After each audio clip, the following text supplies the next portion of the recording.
Com vocês, Coral Jovem, cantando Grandioso És Tu.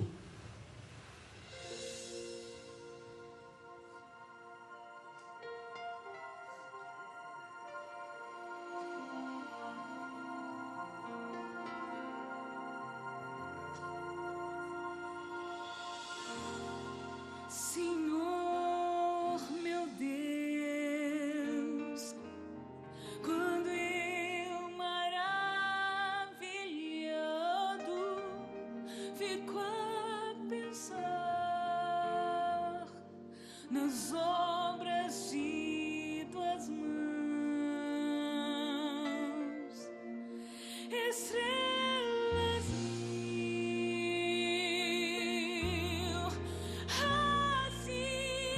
cintilando espaço de teu poder em manifestação.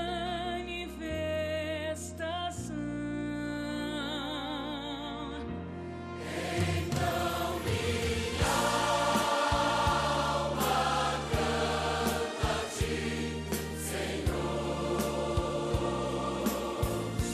Grandioso és tu.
Queridos irmãos, graça e paz da parte de Deus nosso Pai e do Senhor Jesus Cristo.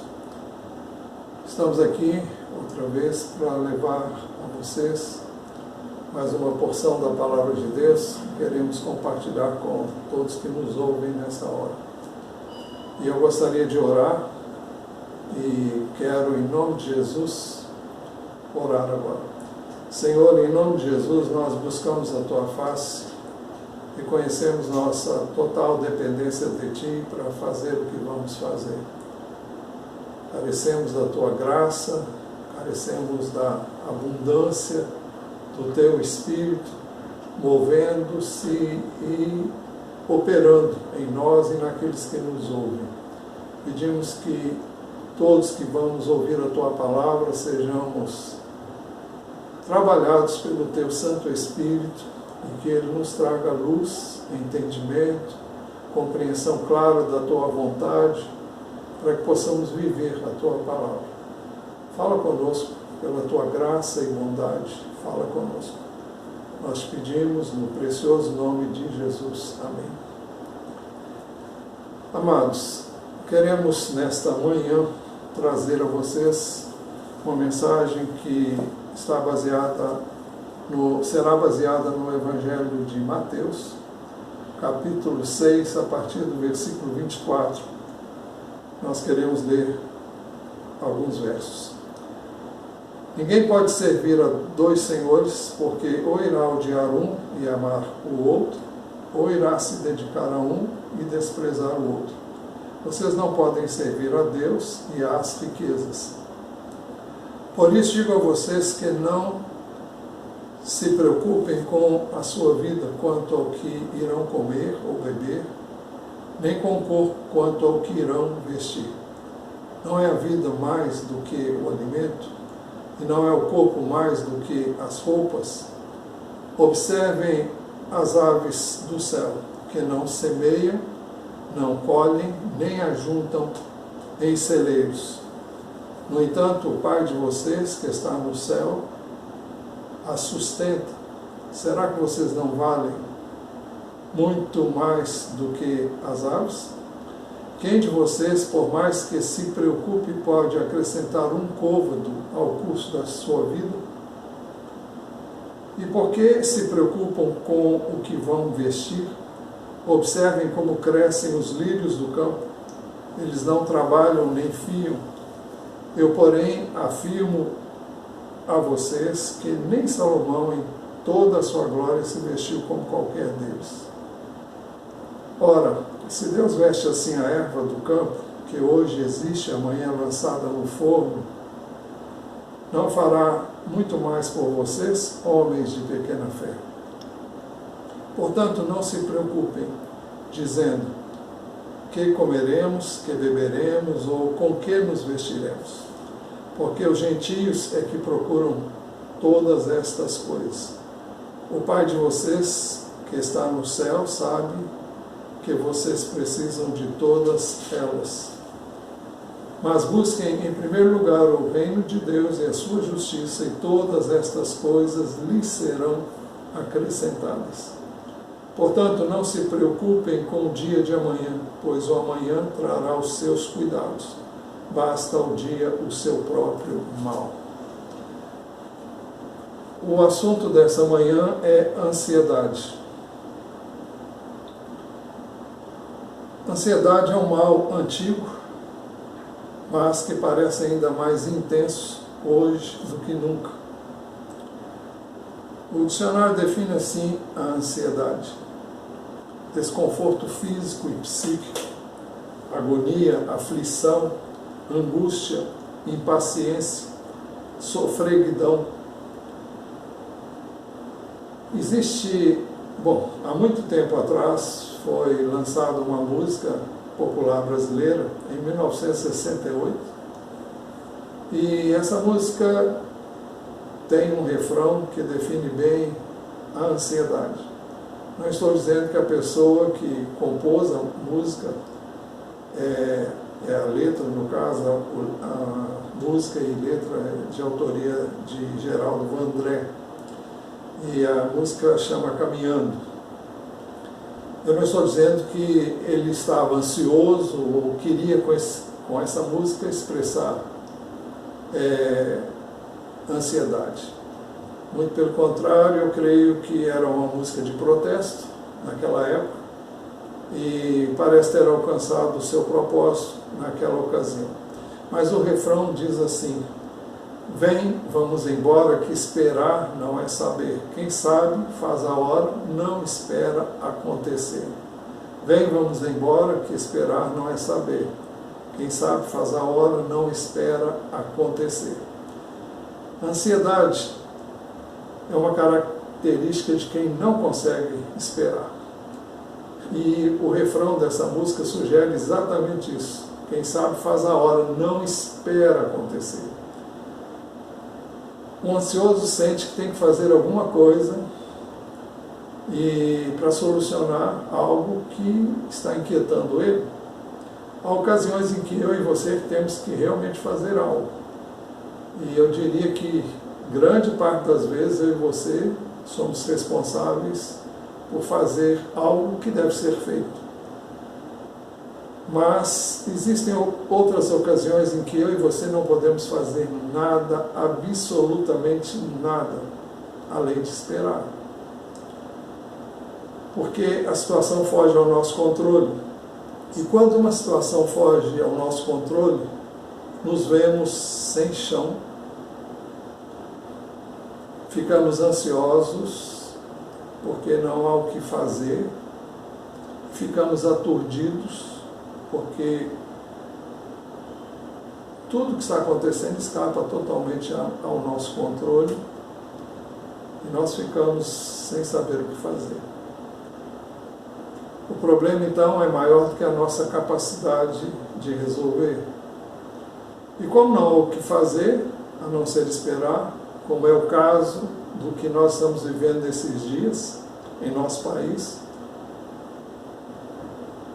ou ficamos ainda mais preocupados e começamos a viver 1001 situações que eu imagino que podem vir a acontecer. Eu creio que todos nós já devem ter pensado assim e assado, se acontecer isso e... Enfim, imaginamos 1000 coisas que eu não quero nem falar aqui para não induzir você a pensar nessas coisas. Chega já ao que a gente ouve todo dia pelas mídias. O pior é que a ansiedade nos leva a pensar sempre no pior. O ensino de Jesus neste trecho fala sobre ansiedade. A palavra usada aqui para ansiedade é preocupação. Na versão nova Almeida atualizada. Ele diz: por isso digo a vocês, não se preocupem com a sua vida. Mas a edição revista atualizada diz assim: por isso vos digo, não andeis ansiosos pela vossa vida. Mas o texto requer que voltemos pelo menos um verso antes deste, para que nós possamos entender o porquê de Jesus começar dizendo. Ele começa o verso 24 dizendo: por isso requer um entendimento do que ele foi dito, do que ele disse anteriormente. No verso 24, Jesus afirmou: ninguém pode servir a 2 senhores, porque ou irá odiar um e amar o outro, ou irá se dedicar a um e desprezar ao outro. Vocês não podem servir a Deus e às riquezas. Independentemente da crise que nós vivemos atualmente, nós vivemos num mundo em que as pessoas estão cada dia mais envolvidas com a tirania de um trabalho incessante, excessivo, para garantir o sustento próprio e, na maioria das vezes, da sua família também. Com isso, as pessoas trabalham mais do que o plano original de Deus para o homem e para aqueles que conhecem a Deus. E por isso mesmo as pessoas, por trabalharem tanto, elas não encontram tempo para as coisas mais importantes, as que são essenciais. Tais como o próprio Deus, não encontramos tempo para estar com Ele, para estar com a sua palavra, para orar, para buscar ouvir o que Ele tem a nos dizer em termos de direção, orientação para a nossa vida. Nós não temos tempo para amar, servir e adorar o Autor da vida. Os valores do reino são desprezados. Primeiro o próprio Deus, depois a igreja, a família, o servir ao Senhor e às pessoas. Vamos ver o que o Senhor diz sobre o trabalho excessivo. Salmo 127, 1. Se o Senhor não edificar a casa, em vão trabalham os que edificam. Se o Senhor não guardar a cidade, em vão vigia a sentinela. Se o Senhor não edificar a casa, em vão trabalham os que edificam. O Senhor não está dizendo que não devemos trabalhar, ou que não temos que trabalhar, mas que se Ele não estiver conosco no trabalho que nós fazemos, nós estaremos trabalhando em vão. É como que um correr atrás do vento. Mas o texto diz também, se o Senhor não guardar a cidade, em vão vigia a sentinela. Quando eu era menino, eu morava numa casa em Belo Horizonte que ficava a poucos passos, a poucos metros de uma pracinha onde estava situado onde está situado ainda hoje o 5º Batalhão da Polícia Militar. Ocupavam uma grande área, um grande quarteirão, assim nós chamávamos. Na entrada do quartel e em várias partes ao longo da muralha que cercava o quartel, havia várias torres onde ficavam vigias, onde ficavam sentinelas, por um período até serem substituídos nos seus postos. Isso era o meio de garantir a segurança do quartel. O Senhor não está dizendo, então, que não há necessidade de sentinelas. Observe que o Senhor disse que se o Senhor não guardar a cidade, em vão vigia a sentinela. Ele não disse que não precisa de sentinela. Mas o que o Senhor está dizendo é que a nossa segurança não está propriamente na sentinela, mas nele. Nós temos que fazer a nossa parte, mas se Deus não fizer a dele, de nada adiantará o nosso empenho, por maior que seja. Eu já tive a experiência de deixar a porta fechada, encostada, mas sem fechá-la com a chave. E já tive a experiência de deixar a chave do lado de fora e passar uma noite inteira. Isso não foi num apartamento, foi numa casa, e onde essa chave era visível por quem passava pela rua. E ninguém entrou. Alguém pode dizer, isso foi obra do acaso. Se o Senhor não guardasse, alguém poderia ter entrado. Eu creio que eu tenho a responsabilidade de fechar a porta e trancar a porta. Mas, no meu caso, houve uma distração, não sei o que houve naquela ocasião, o fato é que nós não fechamos a porta.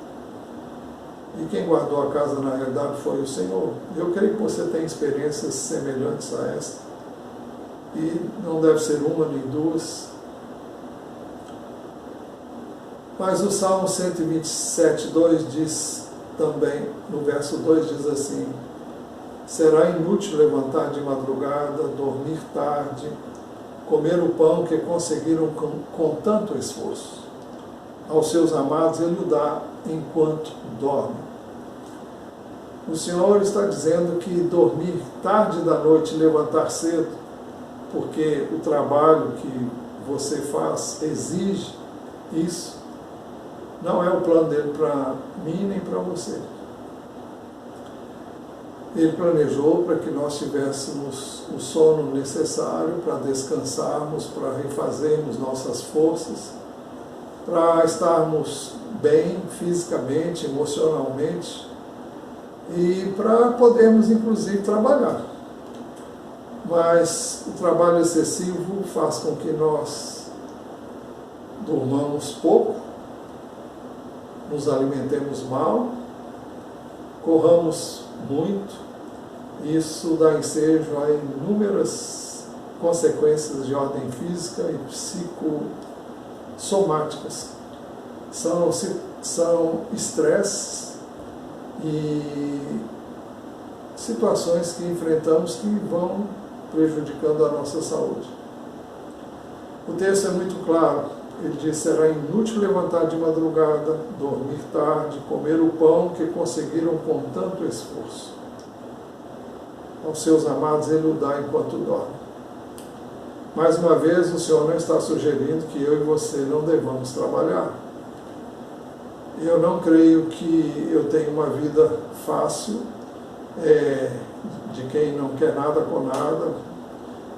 Eu me esforço o máximo, mas tenho sentido cada dia mais e com toda certeza a necessidade que temos de dormir bem.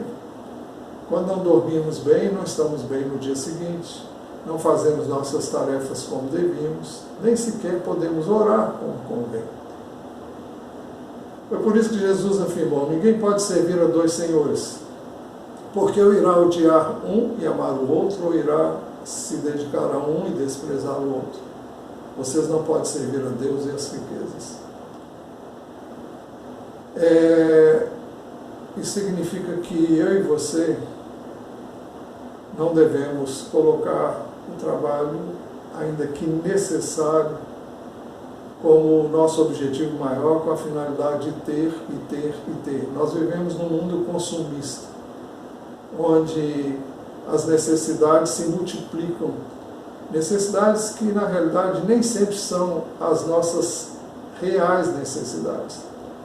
Mas o mundo diz que eu e você precisamos ter isto, aquilo e aquilo outro, coisas que não tivemos no passado, vivemos bem sem estas coisas, mas hoje nós somos levados por N fatores, sobretudo pela divulgação, pela mídia, de coisas que, de repente, eu começo a pensar que são necessárias. E eu começo a trabalhar mais e mais, para ganhar mais dinheiro, para poder ter essas coisas que todo mundo está tendo, todo mundo está comprando. E isso não é o que Deus planejou para nós. É por isso que Jesus depois acrescentou: por isso digo a vocês, não se preocupem com a sua vida, quanto ao que irão comer ou beber, nem com o corpo, quanto ao que irão vestir. Não é a vida mais do que o alimento, e não é o corpo mais do que as roupas? Naturalmente, no tempo de Jesus, as necessidades eram bem menores do que as nossas hoje, e as coisas mais importantes eram estas realmente: comida, bebida, e eram as vestes. Isso era essencial. Temos que convir que hoje precisamos de um lugar para morar, precisamos muitas vezes de nos valer de uma condução, precisamos de um meio de transporte e precisamos de outras coisas que o trabalho que fazemos requer que tenhamos. Mas o que o Senhor diz e Ele promete é que aqui inicialmente Ele diz que eu e você não devemos ficar ansiosos, não devemos nos preocupar com a vida quanto ao que vamos comer e beber, nem quanto ao que vamos vestir. E Ele chama a nossa atenção para o seguinte fato: Ele diz: não é a vida mais do que o alimento? Ou seja, quem nos dá a vida, o autor da vida, será que Ele não é capaz de nos dar também o alimento? Se Ele nos trouxe ao mundo, Ele vai nos negar o alimento que nós precisamos? E Ele disse ainda mais: e não é o corpo mais do que as roupas? Com certeza, aquele que nos deu um corpo também vai nos dar as roupas que necessitamos. Deus fez isso desde o início. Quando o homem se viu nu, depois de ter pecado, uma das coisas que Deus providenciou para ele, depois de ter ele e a sua mulher confessado o pecado deles, Deus providenciou vestes de peles para cobrirem a nudez, tanto do homem como da mulher. Isso é apenas um detalhe, mas Jesus nos convida a observar também as aves do céu. Ele disse: observem as aves do céu que não semeiam, que não colhem nem ajuntam em celeiros. É óbvio que uma ave não semeia, não colhe e nem ajuntam, elas não podem ajuntar nada, acumular nada num celeiro. E Jesus diz: no entanto, o Pai de vocês que está no céu a sustenta. Bom, é óbvio, já dissemos, que as aves não precisam fazer isso. Mas o que Jesus quer nos ensinar é que se Deus sustenta essas aves e providencia o que elas necessitam para que elas permaneçam vivas e tenham a vida que Ele planejou para que elas tivessem, será que Ele não vai fazer isso conosco também? E Jesus pergunta: será que vocês não valem muito mais do que as aves? Com certeza a resposta você sabe. Com certeza você, eu, valemos muito mais que qualquer ave. Jesus nos convida a refletir sobre também a nossa incapacidade de acrescentar sequer um côvado ao curso da nossa vida. Ele diz assim: quem de vocês, por mais que se preocupe, pode acrescentar um côvado ao curso da sua vida? Côvado é uma medida de comprimento que nós encontramos na Bíblia, que equivale a 46 centímetros aproximadamente.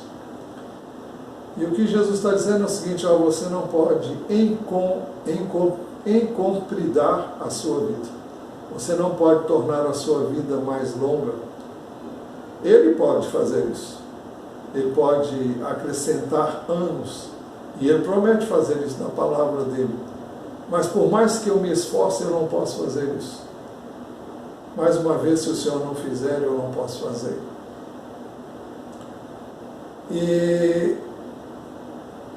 Jesus chama a nossa atenção ainda sobre a incoerente preocupação com as vestes.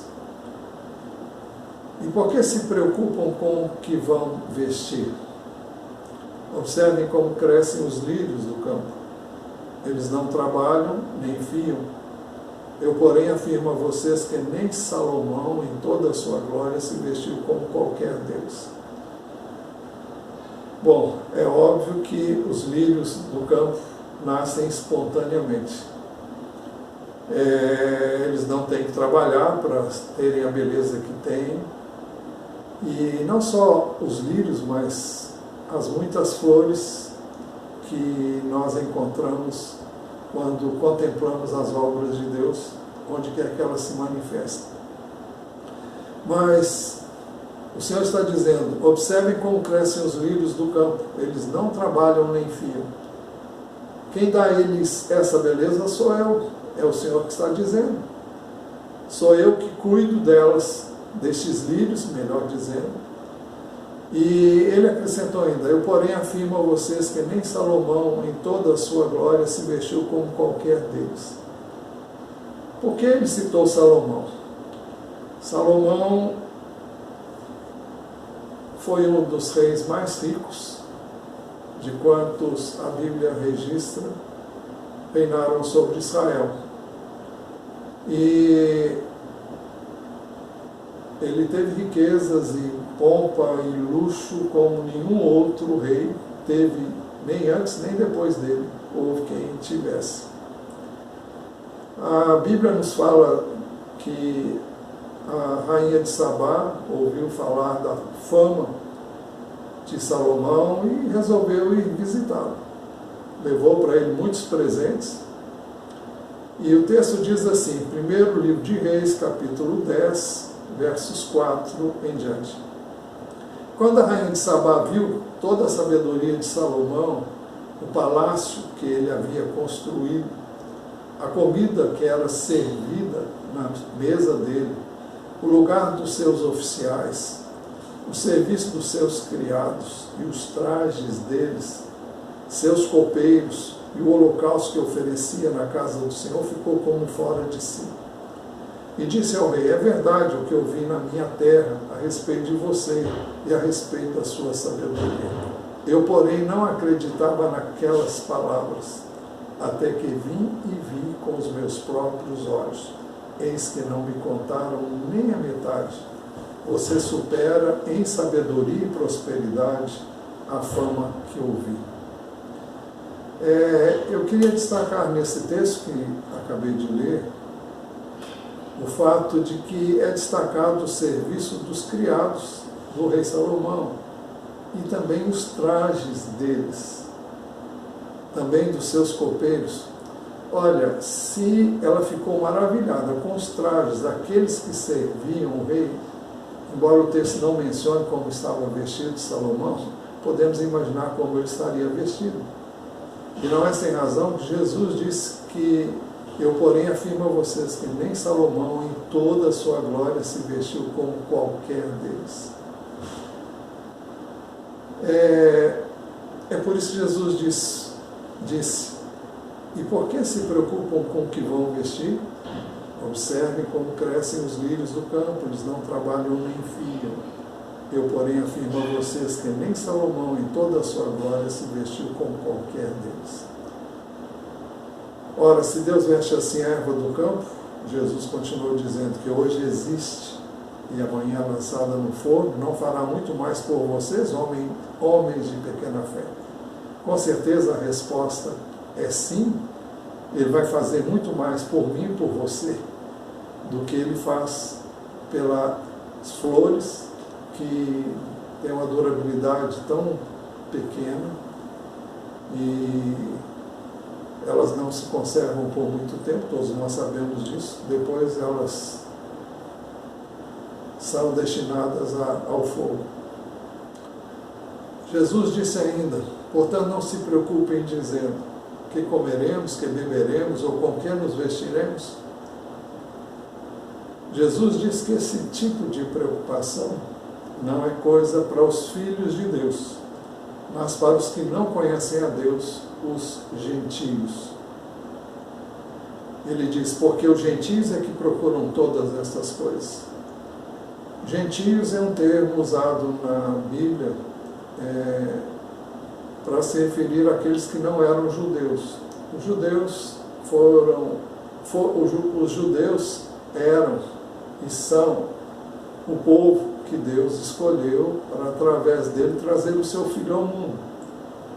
Jesus é um judeu, ele nasceu da linhagem do rei Davi, ele nasceu na família e na tribo de Judá, e ele, portanto, é um judeu. E Jesus preparou um povo durante séculos para que, no momento próprio, ele pudesse trazer seu filho ao mundo, fazê-lo homem através de uma mulher, a Virgem Maria. Jesus nasceu sem pecado e viveu enquanto esteve no mundo sem pecado, e por isso ele pôde ir à cruz e receber nele mesmo os nossos pecados, morrendo em nosso lugar. Mas ele diz, porque os gentios é que procuram todas essas coisas. E ele acrescentou, o Pai de vocês que está no céu sabe que vocês precisam de todas elas. Deus sabe que eu e você temos essas necessidades, e ele tem prazer em suprir essas necessidades. Todavia, Jesus deixou-nos saber que essa promessa aos filhos de Deus tem uma condição: nós devemos priorizar o reino de Deus e a sua justiça. ele disse, mas busquem em primeiro lugar o reino de Deus e a sua justiça.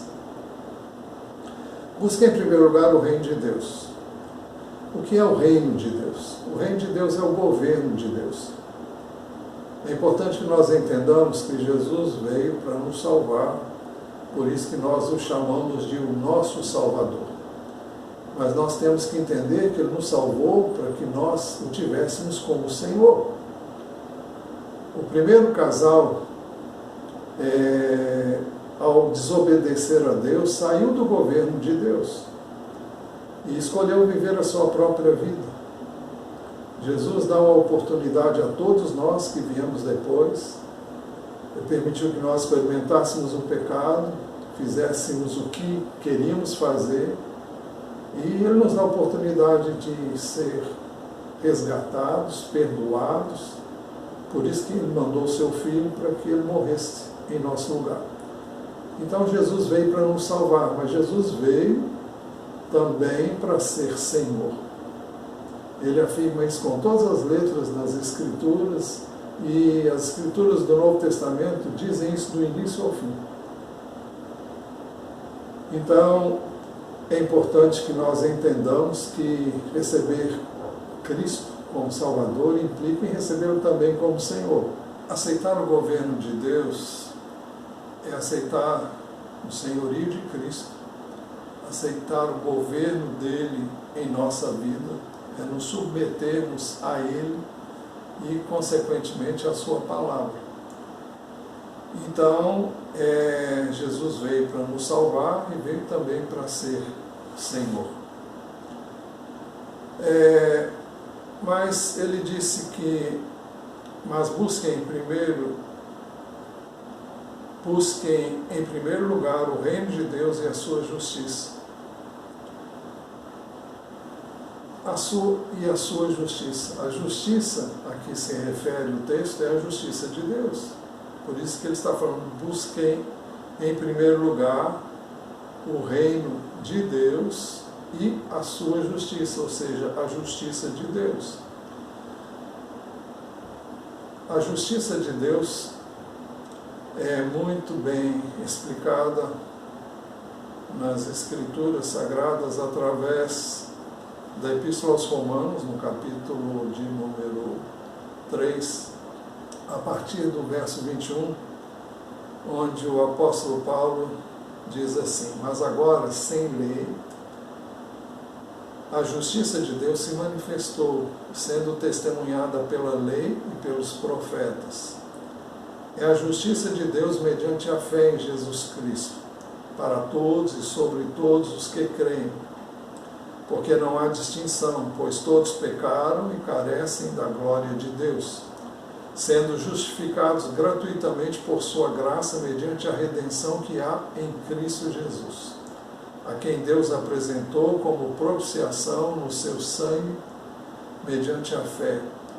Deus fez isso para manifestar a sua justiça, por ter Ele, na sua tolerância, deixado impunes os pecados anteriormente cometidos, tendo em vista a manifestação da sua justiça no tempo presente, a fim de que o próprio Deus seja justo e justificador daquele que tem fé em Jesus.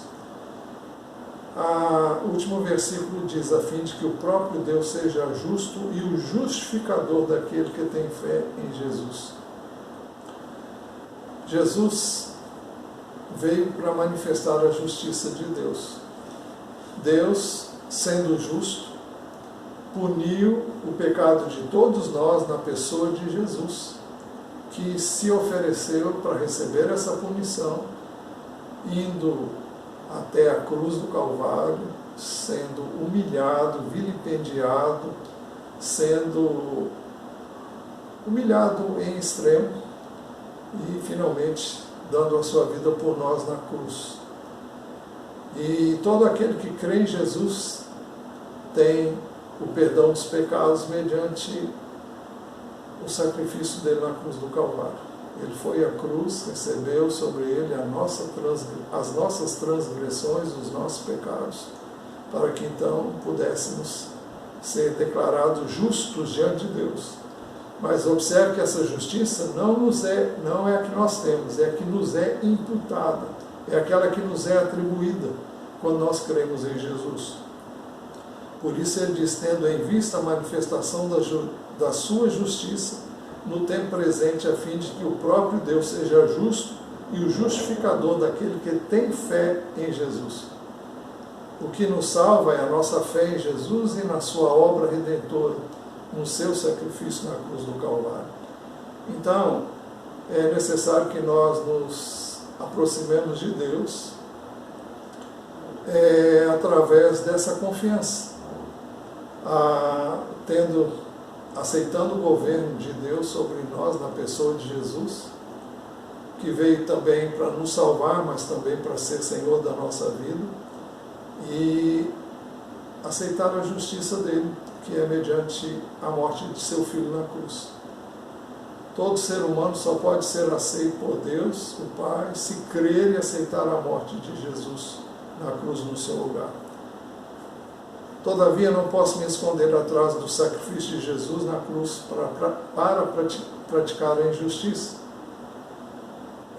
O apóstolo João escreveu na primeira epístola, no capítulo 3, a partir do verso 7, ele disse assim: filhinhos, não se deixem enganar por ninguém. Aquele que pratica a justiça é justo, assim como ele é justo. Aquele que pratica o pecado procede do diabo, porque o diabo vive pecando desde o princípio. Para isso se manifestou o Filho de Deus, para destruir as obras do diabo. Todo aquele que é nascido de Deus não vive na prática do pecado, porque nele permanece a semente divina. Esse não pode viver pecando, porque é nascido de Deus.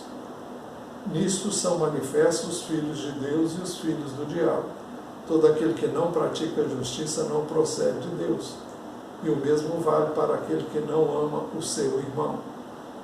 Então, a Bíblia é muito clara em dizer que nós somos... A justiça de Deus é por meio de Jesus, mas quem recebe essa justiça recebe também a capacidade dada por Deus para viver o ensino de Jesus nas Escrituras. E Jesus ensinou-nos a praticarmos a justiça, fazermos o que é certo, o que é direito, o que é honesto, a sermos sensíveis às necessidades uns dos outros. Tudo isso está implícito no que a Bíblia chama e caracteriza como justiça. Jesus prometeu que todas essas coisas nos seriam acrescentadas. Estou me referindo agora ao que ele disse inicialmente. Essas coisas a que ele se refere, a comida, a bebida, são as vestes, enfim, tudo aquilo que é básico. Eu creio que hoje as nossas necessidades são, até certo ponto, maiores do que as do tempo que Jesus vivia. E eu não estou me referindo a luxo, não estou me referindo a nada de extraordinário, algo supérfluo. Estou me falando de coisas essenciais. Como já falamos anteriormente, nós temos necessidades básicas, além da comida, bebida e das vestes. Nós precisamos de um lugar para morar, precisamos de ter condução, ter recursos para essa condução, e de acordo com o nosso trabalho, nós temos outras necessidades que se encaixam dentro desse princípio, como coisas básicas que Deus promete suprir. A experiência que eu tenho, e eu creio que você tem também, é que Deus nos dá muito mais do que aquilo que é essencial. Ele nos dá também para N coisas que eu e você pedimos a Ele, buscamos nele e pedimos que Ele nos dê. Deus dá sempre muito mais do que nós pedimos, pensamos ou imaginamos. Mas, então, por isso Jesus prometeu que essas coisas, todas as coisas nos seriam acrescentadas.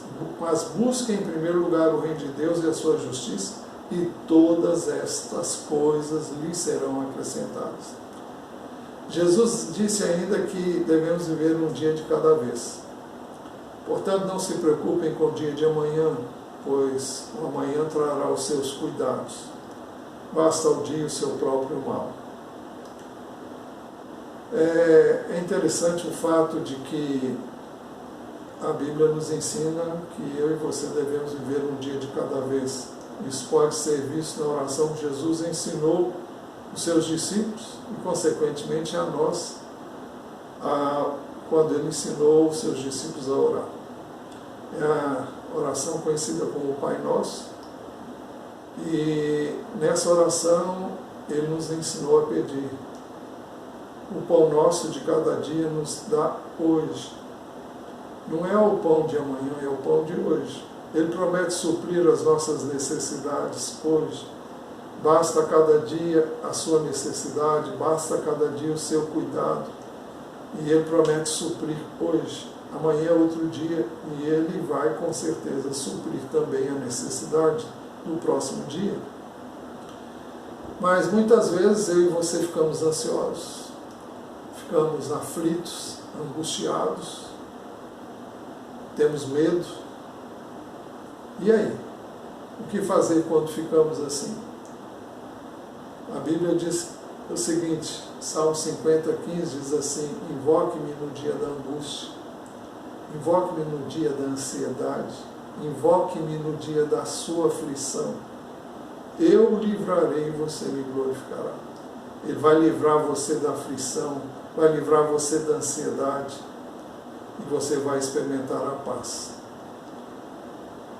1 Pedro, a primeira epístola do apóstolo Pedro, no capítulo 5, verso 7, ele diz assim: lancem sobre ele, sobre Deus, todas as suas ansiedades, porque ele cuida de vocês. Então, nós temos um mecanismo que Deus estabeleceu, que é o caminho para nós irmos a Ele, em nome de Jesus.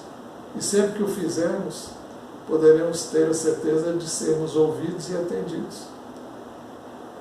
Quando expressamos a Deus o nosso medo, a nossa insegurança, a nossa aflição, o que não podemos fazer, poderemos saber que Ele vai cuidar de nós. Isso virá com certeza, com paz.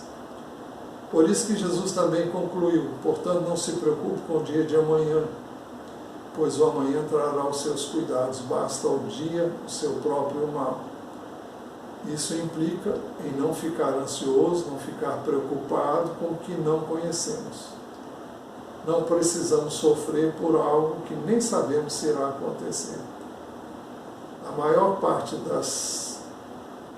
dos nossos temores não acontece. Graças a Deus por isso. Que Deus esteja abençoando a sua vida e dando a você a graça de colocar diante dele toda a sua ansiedade, buscando nele a paz que ele promete que vai exceder a todo o entendimento. Então, vamos fazer isso sempre. E eu quero orar agora, neste momento. Senhor, nós buscamos a Tua face. Reconhecemos que somos falhos, somos limitados em nós mesmos e muitas vezes ficamos aflitos, preocupados, inquietos, ansiosos. Te damos graças porque o Senhor tem nos dado a possibilidade de ir até o Senhor para Te buscarmos e temos achado em Ti conforto, consolo. E eu Te peço que a Tua presença venha encontrar cada um que nos ouve nesta hora e que o Senhor traga paz, traga refrigério, traga descanso, traga segurança, não naquilo que vemos, mas na Tua palavra. E a Tua palavra é a verdade.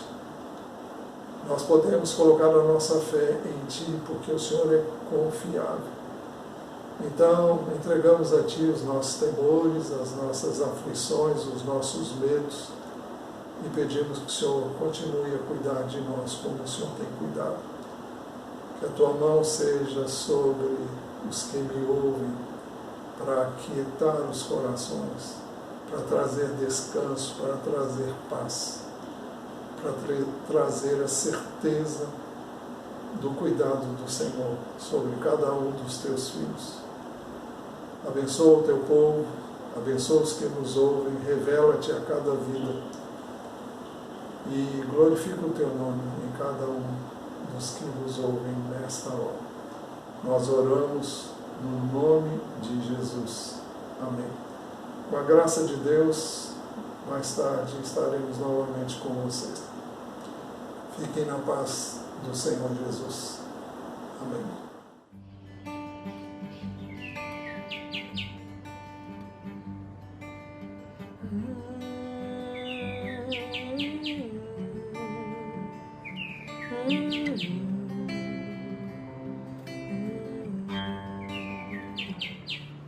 Quando todos os meus medos já não cabem mais em mim, quando o céu está de bronze e parece que é o fim, quando o vento está revolto e o mar não quer se acalmar, quando as horas do relógio se demoram a passar, muitas vezes não consigo os teus planos compreender, mas prefiro confiar sem entender.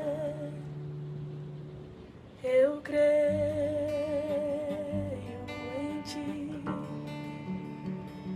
eu creio em ti, eu olho pra ti e espero em ti.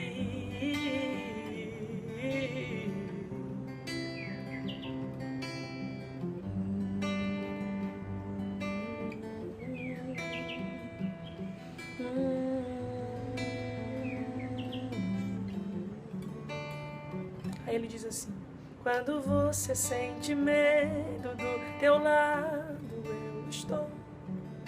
E é bom que você saiba que eu sinto a tua dor.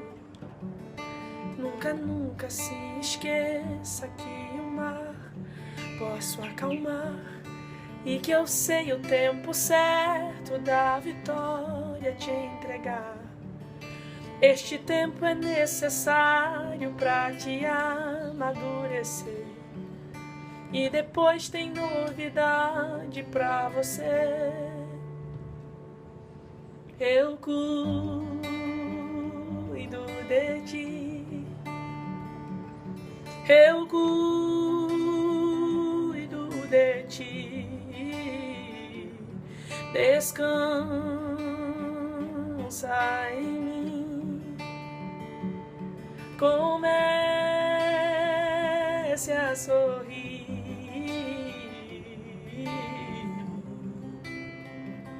O que eu tenho é bem melhor, pois só eu sei do amanhã. Então recebe o abraço meu, pois da tua vida cuido eu.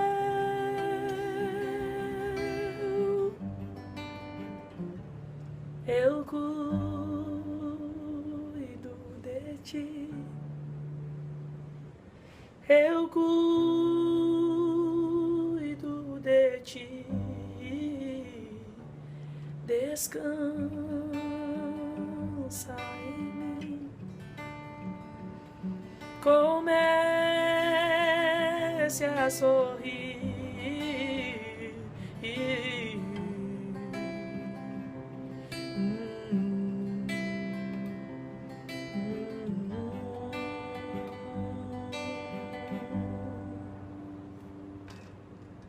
Deus abençoe você.